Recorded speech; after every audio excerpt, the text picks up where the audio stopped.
ભરૂચના ઐતિહાસિક ગોલ્ડન બ્રિજની સ્થાપનાને આજે 145 વર્ષ પૂર્ણ થયા છે, ત્યારે બ્રિજને ઐતિહાસિક ધરોહર તરીકે સાચવવાની માંગ કરવામાં આવી રહી છે. ભરૂચ શહેરને અંકલેશ્વર સાથે જોડતો અને નર્મદા નદી પર ગૌરવપૂર્વક ઉભેલો ઐતિહાસિક ગોલ્ડન બ્રિજ આજે પોતાની 145મી વર્ષગાંઠ નિમિત્તે ફરી ચર્ચામાં આવ્યો છે.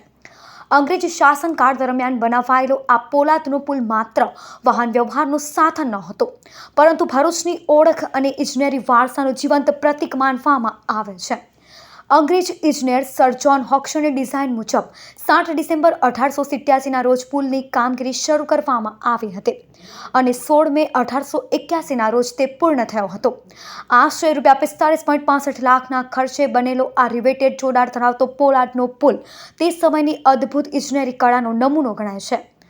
નર્મદા નદીના પ્રવાહ અને અનેક કુદરતી પડકારો વચ્ચે પણ આ પુલ દાયકાઓ સુધી મજબૂતીથી ઊભો રહ્યો હતો.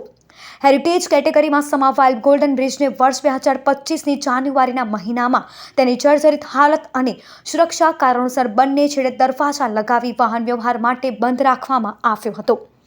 જો કે પુલ બંધ થયા બાદ 1 વર્ષ જેટલો સમય વીતી ગયો હોવા છતાં તેની યોગ્ય જાળવણી અને સંરક્ષણ માટે કોઈ ખાસ કામગીરી ન થતાં નાગરિકોમાં નિરાશા ફેલાય છે.